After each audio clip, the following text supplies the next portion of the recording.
Buenos días, tardes y noches a nuestra querida audiencia. Bienvenidos a este espacio de conversación y análisis donde hoy vamos a hablar sobre un tema que parece cotidiano, pero que en realidad es profundamente político, social y territorial. Y eso es la vivienda. Muchas veces pensamos en esta simplemente como tener una casa o un apartamento. Pero, ¿qué pasa cuando esa vivienda se encuentra lejos del trabajo, del colegio, del hospital o del transporte? ¿Sigue siendo solamente un techo? Yo soy Sofía y hoy me acompañan Mar, Ana y Manuela para conversar sobre los desafíos de la área metropolitana del suroccidente colombiano, es decir, la AMSO, y preguntarnos si realmente estamos preparados para pensar la vivienda como un fenómeno metropolitano. Entonces, pónganse cómodos, sírvanse un café, porque la conversación de hoy no se la pueden perder. Hola Sofía, hola compañeras y a quienes nos escuchan. Me alegra un montón estar aquí y como analista territorial me parece genial discutir estas cosas. Y ese tema aún más, porque siento que normalmente hablamos de vivienda desde lo económico o desde cuántas casas se construyen, pero pocas veces pensamos en las decisiones que terminan transformando ciudades enteras. Totalmente de acuerdo. Desde mi experiencia como investigadora comparativa, siento que muchas veces vemos nuevos conjuntos residenciales y pensamos que eso automáticamente significa desarrollo. Pero detrás de esos proyectos hay temas de movilidad, desigualdad, acceso a servicios y planeación territorial que no siempre se hacen visibles. Eso es bastante interesante, ¿saben? Porque la vivienda no es neutral.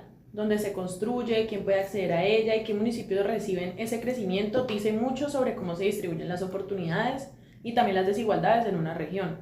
Se los digo desde lo que yo misma he visto en mi tiempo trabajando en el Departamento Administrativo de Planeación Municipal. Entonces quisiera empezar con una pregunta que espero que guíe esta conversación. Y es, ¿la vivienda es solo tener una casa o también implica pensar el cómo vivimos y cómo nos movemos en la región? Porque aquí empieza es... Y bueno, muchachas, antes de hablar del tema, primero necesitamos entender qué es la AMSO. Mar, ¿podrías ayudarnos con este contexto, por favor? Claro que sí, Sofía. La AMSO o el Área Metropolitana del Suroccidente Colombiano es una figura de asociatividad territorial que comenzó a consolidarse después de la consulta ciudadana realizada a finales del 2024. La idea de un área metropolitana es que varios municipios que ya tienen relaciones fuertes entre sí puedan coordinar políticas y proyectos comunes, especialmente como movilidad, ambiente, servicios públicos, ordenamiento territorial y por supuesto la vivienda. En el caso de la AMSO, inicialmente quedaron integrados Cali, Jamundí y Puerto Tejada, aunque otros municipios con fuerte relación territorial como Candelaria, Palmira, Yumbo o Dagua no ingresaron en esta primera etapa. Eso es bien importante aclararlo, porque muchas veces creemos que un área metropolitana aparece de la nada, cuando en realidad primero existe una relación territorial bien fuerte y luego llega la institucionalidad. Mejor dicho, la gente ya se mueve, trabaja y vive regionalmente, incluso antes de que exista la figura administrativa. O sea que la metropolización ya está ocurriendo. Exactamente.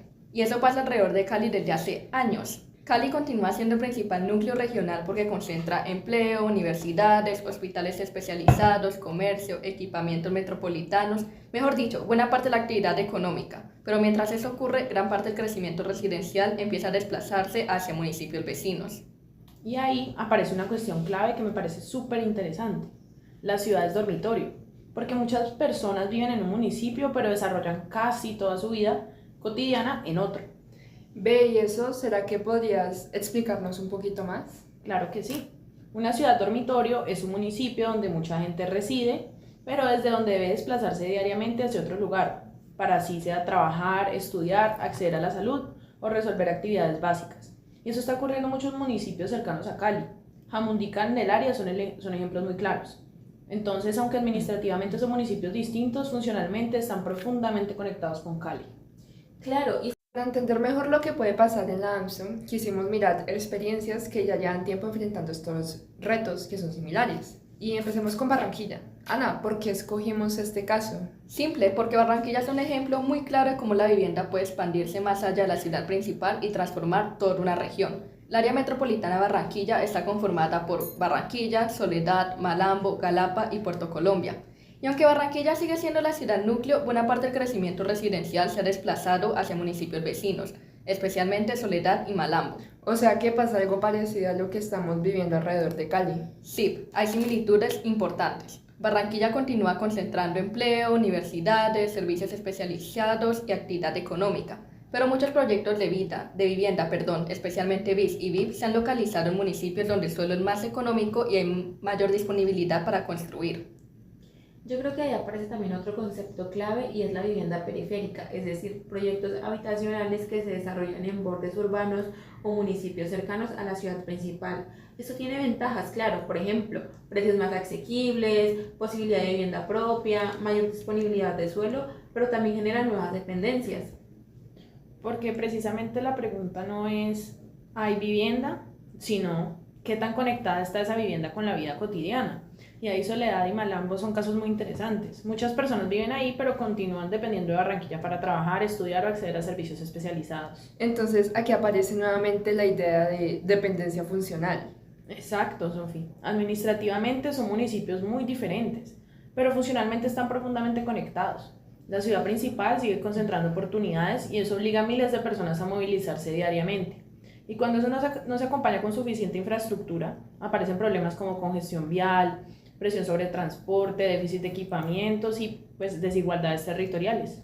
De hecho, varios proyectos de vivienda en periferia metropolitana muestran algo preocupante. A veces se construyen grandes urbanizaciones que funcionan casi como islas residenciales. Hay viviendas, sí, pero faltan colegios, centros de salud, espacio público o conectividad suficiente. Aquí yo quiero poner una pregunta sobre la mesa porque me parece central para todo este debate. Y es, ¿más vivienda siempre significa mejor ciudad? Manuela, te veo pensativa. Pues la respuesta, incómoda, pero es una respuesta que se tiene que hablar, es que no necesariamente. Y esto puede sonar algo extraño porque obviamente sí necesitamos más vivienda, pero construir más casas no garantiza pues automáticamente mejor calidad de vida. Si esas viviendas quedan lejos del empleo o sin servicios, lo que puede ocurrir es que produzcamos nuevas desigualdades. Yo la verdad coincido, o sea, muchas veces se celebra la cantidad de viviendas entregadas, pero no siempre se analiza dónde están ubicadas, cómo se conectan y qué oportunidades ofrecen. La vivienda debe pensarse como parte del territorio. Y ahí Barranquilla nos deja una enseñanza bien importante. La expansión residencial necesita coordinación metropolitana, porque cuando la vivienda crece sin suficiente articulación con movilidad de equipamientos, aparecen periferias dependientes. Entonces Barranquilla nos deja una primera gran lección. La vivienda no puede verse solo como una construcción habitacional, necesita infraestructura, transporte y planificación regional. Y precisamente eso nos va a llevar al segundo caso, porque si Barranquilla muestra algunos riesgos del crecimiento periférico, el Valle de Aburrá ofrece otra experiencia bastante distinta. Pasemos entonces a esta. Mar, aquí pareciera que la historia cambia un poco. Sí, el Valle de Aburrá representa uno de los modelos metropolitanos más consolidados del país. Está conformado por 10 municipios alrededor de Medellín. Aquí el crecimiento urbano ha sido acompañado por una institucionalidad mucho más estable. No significa que todo funcione perfecto, pero sí existe una tradición fuerte de planeación regional. Y eso se nota especialmente en cómo entienden la vivienda. El área metropolitana del Valle de Aburrá desarrolló instrumentos como el Plan Estratégico Metropolitano de Vivienda y Hábitat con perspectiva ambiental. Y me parece importante enfatizar esa palabra, hábitat, porque la vivienda deja de verse solo como construcción inmobiliaria, se conecta con movilidad, ambiente, suelo, gestión del riesgo y la calidad de vida. O sea que la pregunta ya no es solamente dónde construimos, sino cómo vive la gente en ese territorio. Exactamente. Y eso ha permitido que municipios como Bello, Envigado, Sabaneta, La Estrella e Itagüí crezcan articulados con procesos de planeación y transporte. Y aquí el transporte es fundamental, porque una de las mayores fortalezas del Valle de Aburrá es la integración entre vivienda y movilidad.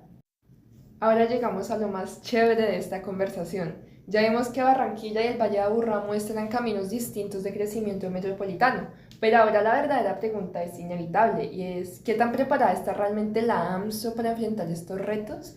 Porque algo que aparece constantemente en nuestro análisis es que el problema no parece ser solamente la vivienda, sino también de gobernanza. Entonces, Manuela, arranquemos contigo.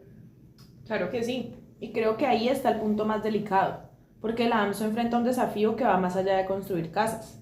El verdadero reto es coordinar un territorio que ya funciona regionalmente, pero que todavía está fragmentado políticamente. Y eso se vio clarísimo en la consulta que mencionamos anteriormente de 2024. Hablemos de eso, porque muchas personas escucharon sobre la consulta, pero quizá no alcanzan a ver por qué fue tan determinante. Sí, Sofía, la consulta definió que municipios ingresaban formalmente al área metropolitana del suroccidente, resultado de una situación bastante particular. Ingresaron Cali, Jamundí, Puerto Tejada, pero municipios con fuertes relaciones con Cali quedaron por fuera, por ejemplo, Candelaria, Palmira, Yumbo, Dagua. Y eso genera algo que me parece muy interesante del análisis territorial, porque la metrópoli no desaparece porque un municipio vote que no, las relaciones funcionales continúan, la gente sigue desplazándose, los mercados siguen operando y la vivienda sigue expandiéndose. Entonces aparece una especie de contradicción. ¿Cómo así? Que la región ya funciona como metropolitana, pero la institucionalidad todavía no cubre completamente esa realidad. Es casi como si el territorio fuera por delante y la política atrás tratando de alcanzarlo. A mí me gustaría problematizar un poco, ¿saben? Porque a veces pensamos que la fragmentación es solo un problema administrativo, pero tiene consecuencias bastante concretas. Tomemos un caso como ejemplo, como lo es Ciudad del Campo en Candelaria. Mucha población que vive allí tiene distintos vínculos diarios con Cali, trabaja en Cali, estudia en Cali, usa servicios de Cali, pero el proyecto está en un municipio que quedó fuera de la AMSO. Entonces surge una pregunta pues que es complicada y es ¿quién asume realmente los costos de ese crecimiento? Y yo creo que ahí entramos en otro tema fuerte, que es el reparto de cargas. Exactamente, Sofi, porque los municipios receptores de vivienda muchas veces reciben población más rápido de lo que pueden ampliar infraestructura y servicios. Municipios como Jamundí, Candelaria, Puerto Tejada enfrentan crecientes demandas en salud, educación, servicios públicos, vías y equipamientos. Pero aún no existen mecanismos metropolitanos lo suficientemente sólidos como para repartir estas responsabilidades. Eso puede generar una sensación de injusticia territorial, porque un municipio recibe el crecimiento poblacional y los costos asociados, mientras buena parte del empleo y de los beneficios económicos continúan concentrados en la ciudad núcleo. Que es justamente algo que vimos en Barranquilla. La vivienda sale, pero los servicios y oportunidades muchas veces permanecen concentrados. Y si eso no se coordina, aparecen dependencias difíciles de sostener. Y aquí hay otro elemento que hace a la AMSO distinta de muchos casos del país. No es solamente una cuestión entre municipios, también es una cuestión entre departamentos, Valle y Cauca. Sí, y eso introduce una complejidad poco común, porque la AMSO no solo articula municipios del Valle del Cauca, sino que también involucra fuertes relaciones con el Cauca. Puerto Tejada es parte formal del esquema, pero además existe fuerte interacción con Villarrica y otros municipios del norte caucano.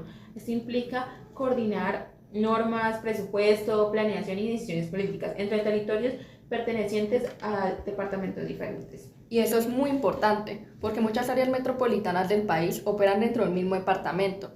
Aquí el reto administrativo y político es mucho más complejo. Y además, mientras todo eso ocurre, existe otra presión enorme que a veces pues, pasa desapercibida, ¿saben? La presión ambiental, y creo que es bastante importante traerla a colación, porque el crecimiento residencial no ocurre sobre un territorio vacío. Eso la verdad me parece clave. Muchas veces hablamos de expansión urbana como si el suelo simplemente estuviera disponible.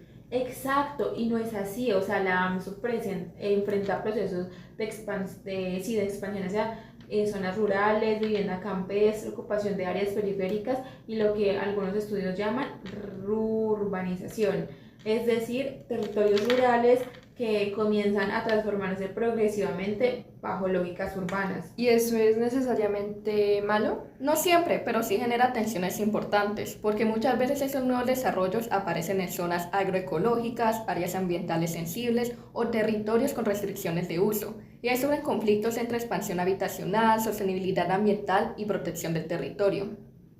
Para mí hay algo que me preocupa más y es que la idea de vivienda campestre o de vivir más tranquilo suele venderse como un símbolo de calidad de vida, pero pocas veces se habla de sus impactos, porque mayor dispersión urbana también puede significar más dependencia del automóvil, mayores distancias, mayor consumo del suelo y presión sobre los ecosistemas. Entonces pareciera que la AMSO está enfrentando varios desafíos al mismo tiempo. No es solo la vivienda, sino también es esta coordinación política, la fragmentación territorial, sostenibilidad ambiental y la justicia en la distribución de los costos y los beneficios. Sí, y quizás por eso el reto central no sea únicamente construir más viviendas, sino preguntarnos qué tipo de región queremos construir. Esa pregunta me parece genial porque resume muy bien esta conversación, porque después de mirar Barranquilla, el Valle de Aburrá y la realidad del suroccidente, queda claro que hablar de vivienda es hablar también de ciudad, de movilidad y de territorio. La comparación nos mostró que la vivienda deja de ser un asunto únicamente municipal cuando las personas viven en un lugar y desarrollan su vida cotidiana en otro. Eso ya ocurre alrededor de Cali. La metropolización no es una hipótesis futura, es una realidad ya presente. También aprendimos que construir viviendas sin planeación puede profundizar desigualdades. Barranquilla mostró los riesgos de una expansión periférica dependiente y el Valle de Aburrá mostró las ventajas de una planeación integrada, aunque también evidenció que incluso los modelos más avanzados siguen enfrentando tensiones urbanas. Y quizá ahí está la reflexión más importante. La AMSO no enfrenta simplemente un déficit de vivienda, en realidad enfrenta un desafío de gobernanza, coordinación territorial y sostenibilidad regional. Porque la pregunta no es solo dónde vive la gente, la pregunta es cómo se mueve, qué oportunidades encuentra y qué calidad de vida puede construir ahí. Entonces yo creo que todas estamos de acuerdo si cerramos con una idea que nos acompañó durante toda la discusión, y es la AMSO ya existe en la práctica. La pregunta es si sus instituciones lograrán alcanzarla. Y pues bueno, chicas, muchas gracias. Hemos llegado al final de este episodio y de esta conversación. Muchísimas gracias por acompañarnos y espero que podamos charlar más en otro momento. También le agradezco infinitamente a nuestra audiencia. Sin ustedes este espacio no se nos sería posible. Somos Sofía, Mar, Ana y Manuela. Y esperamos que este capítulo los haya invitado a pensar la vivienda no solamente como una casa o un techo, sino como una decisión colectiva sobre el territorio que queremos habitar. Muchas gracias y nos escuchamos en una próxima. Esta es la cuestión de este debate.